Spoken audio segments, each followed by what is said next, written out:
ដានស្នាមពីសង្គ្រាមសុខភាពផ្លូវចិត្តនាវិកឥណ្ឌាកំពុងរងការប៉ះពាល់ខ្លាំងបើទោះជាច្រកសមុទ្រ Hormuz បើកឡើងវិញ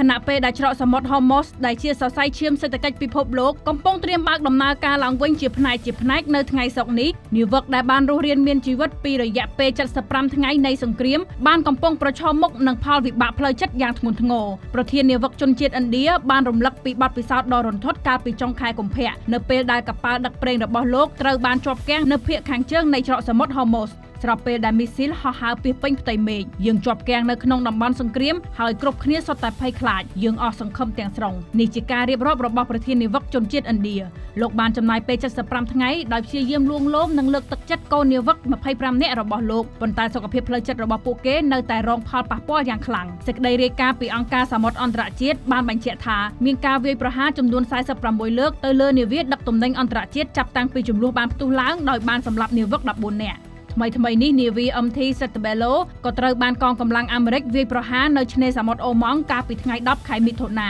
ដែលបណ្ដាលឲ្យនាវិកឥណ្ឌា3នាក់ស្លាប់ក្រៅពីបញ្ហាសុខភាពផ្លូវចិត្តសង្គ្រាមនេះក៏កំពុងគំរាមកំហែងដល់វិស័យដឹកជញ្ជូនផ្លូវសមុទ្រពិភពលោកដែលកំពុងជួបបញ្ហាកង្វះខាតកម្លាំងពលកម្មស្រាប់នាយកប្រតិបត្តិនៃប្រតិបត្តិការនាវាដឹកប្រេងអកគីមបានព្រមានថាប្រសិនបើបញ្ហាទាំងនេះមិនត្រូវបានដោះស្រាយឲ្យបានត្រឹមត្រូវទេលោកនឹងមិនលើកទឹកចិត្តឲ្យកូនចៅជំនាន់ក្រោយចូលប្រឡូកក្នុងវិស័យនេះឡើយទោះបីជាយ៉ាងណានាវិកជាច្រើនទៀតនៅតែជាប់គាំងនៅលើកប៉ាល់តំបន់ឈូងសមុទ្រដោយរងចាំអ្នកមកជំនួសដោយមិនដឹងថានឹងមកដល់នៅពេលណាអ្នកជំនាញបានសម្ដែងការព្រួយបារម្ភថាការធ្វើឲ្យស្ថានភាពមានហានិភ័យខ្ពស់ខ្លាចជារឿងធម្មតានៅក្នុងវិស័យដឹកជញ្ជូនសមុទ្រនិងខ្លាចជាការខូចខាតដ៏ធំធេងដល់វិស័យនេះក្នុងរយៈពេលវែង